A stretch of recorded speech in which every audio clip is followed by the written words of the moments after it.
Assalamualaikum warahmatullahi wabarakatuh. Alhamdulillahirrabbilalamin. Allahumma sholli wa sallim wa barik ala sayyidina Muhammad amma ba'du. Pada siang hari ini saya akan membawakan presentasi saya yang berkaitan dengan masa depan perkembangan di Mesir, Turki maupun Indonesia. Pertama, ada pertanyaan, bagaimana sih pendidikan di tiga negara tersebut? Saya akan memulai yang berkaitan dengan pendidikan yang ada di Indonesia. Sebelum jauh Indonesia merdeka,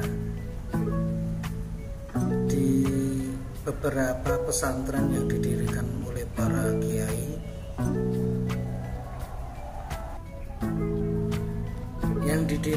para kiai itu ada istilah godaan atau pondok funduk.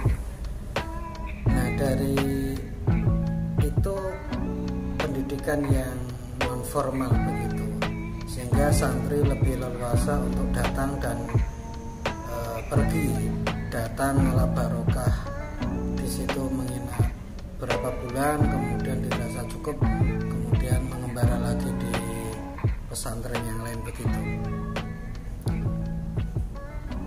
Pondok pesantren itu kurikulumnya itu kitab kuning, sehingga banyak literatur kitab kuning klasik itu yang dikaji di pesantren. Nah, kemudian era tersebut berbarengan dengan adanya sekolah SR yang hanya baru dinikmati oleh anak-anak pejabat atau anak-anak priai ataupun anak pejabat dari Belanda. Nah, mulai tahun 64 mulai adanya kurikulum yang pertama.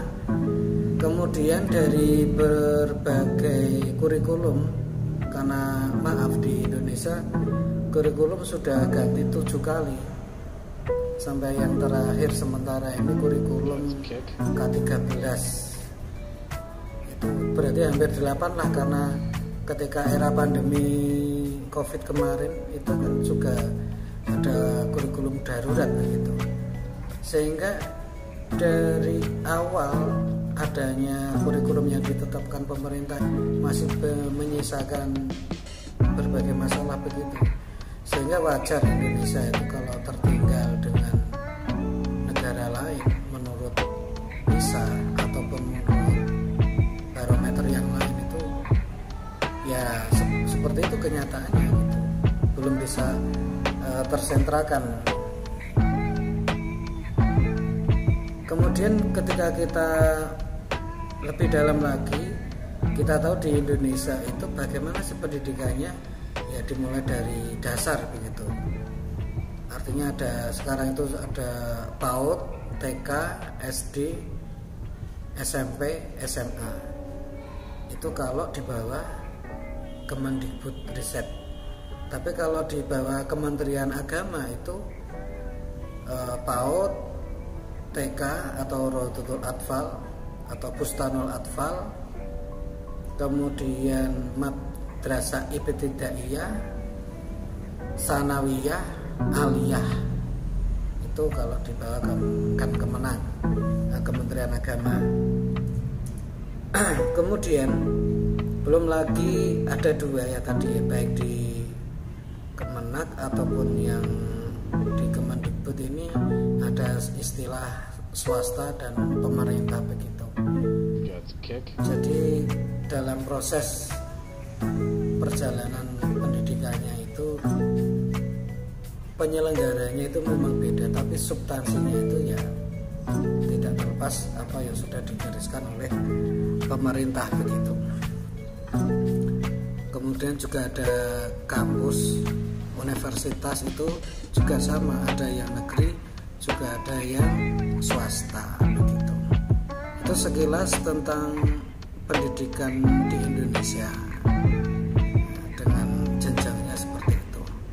Kemudian kita mencoba sekarang yang berkaitan dengan pendidikan pendidikan yang ada di Mesir begitu.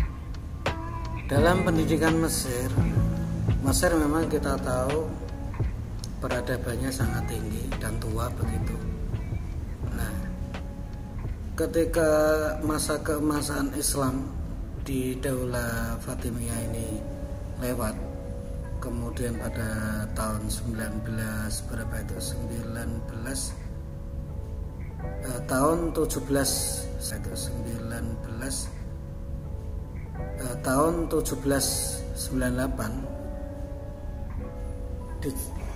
didatangi oleh penjajah Napoleon Bonaparte ini.